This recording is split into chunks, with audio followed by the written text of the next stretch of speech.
Oi, oi, me chama de Cacau. E no vídeo de hoje eu vou falar sobre o mangá que nunca foi lançado.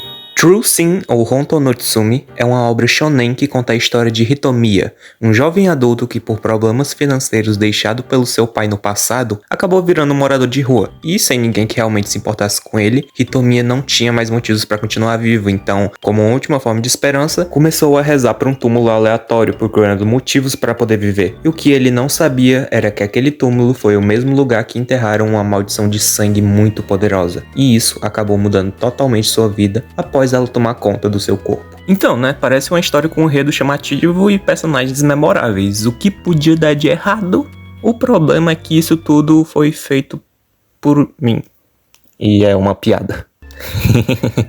Tá bom, eu vou explicar melhor. Em algum dia aleatório eu decidi que eu queria enganar os meus amigos, mas eu não sabia como, então eu tive uma ideia que foi plantada na minha cabeça. E se eu criar um mangá falso? Então sim, eu fiz essa história inteira ser só um meme. Mas depois de eu passar muito tempo tentando fazer a história, no fim ninguém aceitou que era real por motivos plausíveis.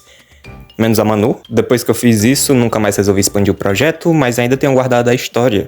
Então eu queria mostrar ela pra vocês, né? Então eu vou dar um breve resumo sobre o que são as maldições, para começo de conversa. Dentro desse universo, um amaldiçoado não é apenas uma pessoa com poderes, é alguém que se tornou um recipiente de uma força dissonante, uma energia que não pertence ao fluxo natural da realidade. E essa energia pode vir de várias formas, de emoções extremas, de entidades, que é o mais comum, de lugares marcados, ou até do próprio destino. A maldição funciona como um vínculo entre o humano e algo do além. Quanto mais aliado a esse vínculo, mais poder a pessoa tem. Além disso, não é algo comum, e muitas pessoas têm medo de pessoas assim por conta da sua má reputação. E existem 3 formas de se tornar um amaldiçoado. A primeira forma é involuntária, ou a ruptura, e essa é a mais perigosa. Acontece quando a pessoa entra em contato com algo amaldiçoado, ou sobreviver a um evento sobrenatural extremo, ou é escolhida por uma entidade sem consentimento.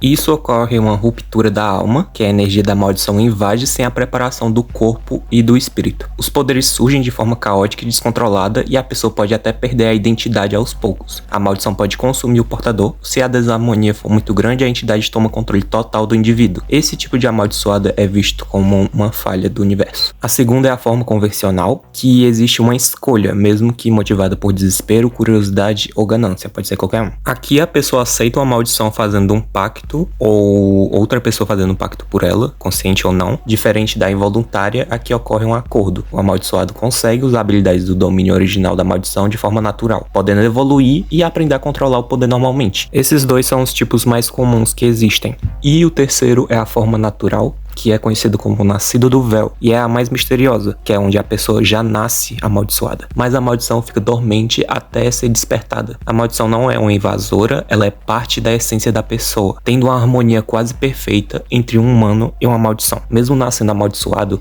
o poder não se manifesta imediatamente, ele precisa de um evento catalisador, geralmente ligado a algo intenso, um gatilho, como um trauma emocional profundo, uma exposição ao evento sobrenatural semelhante à origem da maldição, ou também a chance de quase morte. Diferente dos outros, os naturais não carregam a maldição, eles que são a maldição. Isso levanta a teoria no seu universo, se eles são reencarnações de entidades antigas ou foram marcados antes mesmo de nascer. Podiam ter mais significados envolvendo símbolos, totens, rituais, mas eu não pensei nessa possibilidade ainda, então eu só vou contar um pouco sobre os personagens agora. E aí, Hitomiya, o protagonista, cresceu sozinho com o pai, um traficante que, apesar de sua vida criminosa, sempre foi extremamente amoroso com ele. Sua mãe morreu durante o parto e por isso os dois desenvolveram uma relação intensa. Eram tipo tudo um pro outro. E no dia do seu aniversário de 17 anos, ao voltar da escola, Hitomi encontrou seu pai morto com um tiro na cabeça. Essa cena tornou uma marca mais profunda na sua vida. Convencido de que a morte estava ligada ao envolvimento com as drogas, ele passou a viver na miséria, sem propósito algum, sem sonhos, sem futuro,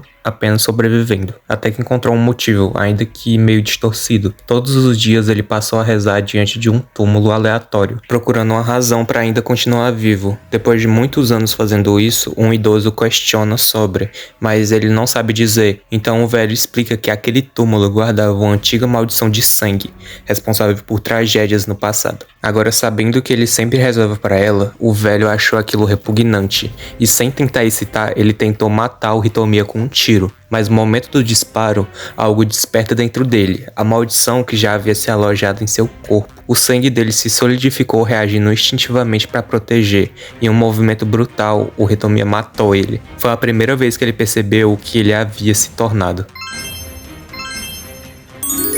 Logo depois surge Yoshiki, um caçador de rupturas, que diferente de Hitomiya, Yoshiki conhece bem esse mundo. Criado por uma mãe solteira que trabalhava como um acompanhante de luxo, ele foi arrastado para essa realidade desde os 12 anos de idade, usando o próprio corpo para sobreviver ao lado dela. Ele odiava aquilo, mas entendia que era necessário. Até que em um desses encontros, tudo acabou mudando. Um cliente forçou ele a engolir um ovo de aranha, um ritual cruel para marcar a ruptura que ele tinha. O homem não sabia que aquele ovo carregava uma maldição. Tomando pelo desespero e repulsa, Yoshiki despertou o seu poder de maldição. Linhas azuis surgiram no ar, prendendo um homem, e com um simples puxão, o seu corpo foi cortado em vários pedaços. Depois disso, Yoshiki adotou um ideal: eliminar todos os amaldiçoados involuntários. Para ele, as rupturas nasciam de pessoas sem esperanças, corrompidas e que não deveriam existir. Mas a realidade era cruel. Caçar não pagava o suficiente, então ele continuou vivendo aquilo que odiava. Ao descobrir sobre o novo amaldiçoado feito de sangue, Yoshiki decide caçá-lo. O confronto entre eles dois é violento e causa a quase morte de Yoshiki, mas no último momento, Hitomiya consegue conter a própria maldição e salva ele. Sem alternativas, o Yoshiki sabe que para poder conter, ele precisa ingerir sangue. Então ele manda Hitomiya morder o seu pescoço. Consumindo o sangue era a única forma dele estabilizar a maldição que ele tinha. E após a luta, os dois resolvem conversar e Yoshiki percebe que nunca considerou antes. Nem todos os amaldiçoados involuntários são monstros. Eles também podem ser vítimas. Então ele decide poupá-lo, mas que isso propõe um acordo entre eles. Se o Hitomiya o ajudar a caçar outros amaldiçoados, Yoshiki o ajudará a encontrar uma forma de como acabar com a sua maldição. Durante a busca dos dois por respostas, eles acabam procurando na casa de um antigo ocultista, e lá eles encontram Namahime, uma garota de 17 anos, neta dessa mesma ocultista. E após ela usar as cinzas da avó em um ritual, como havia sido instruído por ela mesma, Namahime adquiriu a maldição das bocas, uma manifestação viva dos pensamentos da consciência de sua avó dentro do seu corpo. Ela é uma garota pobre, mas bem orgulhosa. Namahime esconde sua realidade trabalhando como babá e evitando mostrar sua vida para as outras pessoas. E ao ver os dois na casa de sua avó, ela os ataca acreditando que estão ali para roubar os pertences dela. Mas após o confronto, a verdade é esclarecida entre todos. A avó, que ainda estava presente por causa da maldição de Namahime, revela algo crucial. Ela já conhece o antigo portador da maldição do sangue, e esse portador tinha um amigo bem próximo que sabia como pará-la. E ela indica onde eles podem encontrar. E assim, os três formam um grupo, que se autodeclaram como os caçadores de maldições.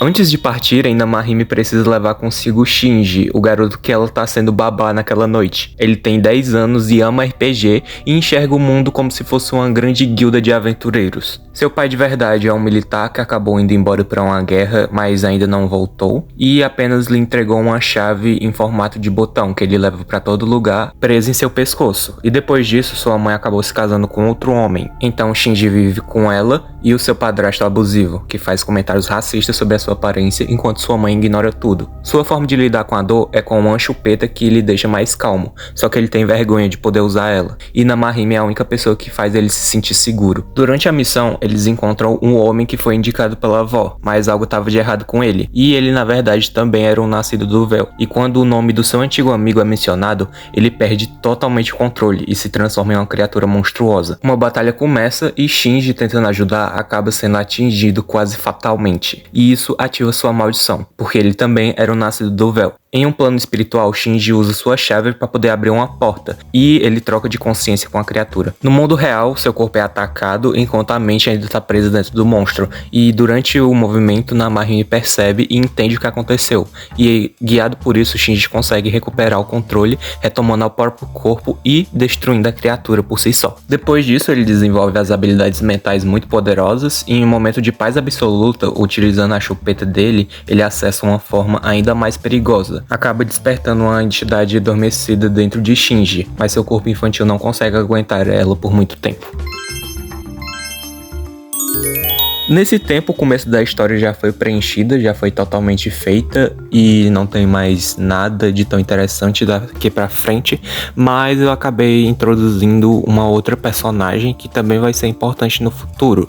Então, vou dar só um breve resumo e a situação que ela vai aparecer. Mais tarde surge Fukomi, uma garota rica famosa de uma família de atores de TV. Eles sempre estão viajando e ela tá sempre mudando de escola, então ela nunca teve um amigo de verdade e sempre tá bem sozinha. Mas descontando isso, ela possui uma coisa bem especial. Ela tem uma sorte absurdamente alta. Ela aparece na história após ela ficar observando Hitomiya, e todos acabam percebendo isso após ela seguir todo mundo até a casa de Yoshiki, que era onde eles se encontravam. E eles já sabiam que ela devia ter algo de especial, porque nem o Shinji conseguia acessar a mente dela. E depois de uma conversa, ela descobre que Hitomiya carregava uma ruptura perigosa e devastadora, e Namahime tenta matá-la cortando a sua cabeça fora. Mas não adiantou e Fukumi volta à vida. E eles percebem que ela também é uma nascida do véu. Sua maldição é a manipulação de sorte, e o despertar acontece no momento que ela nasceu. Sem escolha, ela se junta ao grupo, mas não apenas por necessidade própria. Existe algo mais profundo, algo mais pessoal. E o motivo dela estar perseguindo tanto o protagonista é porque a sua mãe traiu seu pai com o pai do Hitomiya. E a morte do pai do Hitomiya foi causada pela vingança do pai de Fukomi. Mas isso destruiu toda a família dela e acabou virando um inferno, e seus pais não podiam se separar por conta da sua alta reputação, então acabavam descontando tudo nela. Fukomi também quer vingança, mesmo que a dela seja mais injusta, porque não é contra alguém que realmente tem culpa sobre isso. E o seu objetivo agora é destruir Hitomiya por completo.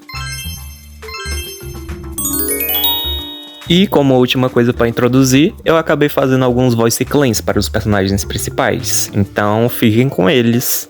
Ainda não, Dusty. Tô quase em 50. Sem problema, Sr. Healer. Poutine? That's not what I ordered. We're getting adopted in no time. We need to start dreaming bigger. Oh man, we missed the big time, fellas. O domínio inato se fechou. O objeto de classe especial morreu. Escuta, Zenin, usando o Jujutsu, que tipo de pessoa você quer salvar? Ele só fala ingredientes de onigiri. You can answer any question? Okay. We're looking for Sephiroth. Think you can find him? They didn't seem to mind. Olha, não é bem um carro, Steve. E não é exatamente meu, mas vai servir. You said I could do whatever I wanted. A lollipop company just called. They'd like you to pose for the world's largest sucker. Gert, não fala isso. Você é uma mulher empresária independente. Você tá com tudo. Você não ouse colocar abacaxi na minha pizza. Just follow my technique. I'm 187th Cherokee, you know? Which means, like, the tribe could totally, like, claim me at any time. Oh, my brother was a mechanic before he got run over and developed a fear of motor vehicles. Come on, let's take it for a test drive! Woo! Eu sou uma garota bonita demais. É só andar pelos corredores que eu viro o centro de todos os olhares. Eu não sou só bonita. Eu até sorrio e cumprimento todo esse bando de idiotas da escola. They are stupid. If you give a boy two choices, a smart one and a stupid one, he will always make the stupid one. Every time. That's why you never give them a choice. Então é isso, esse foi o vídeo. Eu não acho que esse vídeo vai tão bem assim por causa do tempo dele, também do tipo de conteúdo, mas até que foi bem divertido, né? Fazer algo assim mais diferente, falando sobre uma obra minha que eu que fiz, então é legal. Desculpa se eu não tava parecendo tão animada falando sobre isso, mas é porque eu tava muito concentrada pra não poder errar, então foi mais ou menos assim. Muito obrigado se vocês viram até aqui. Quando você for comentar, coloca um coração rosa pra eu saber se vocês realmente viram. E até um próximo vídeo, eu acho.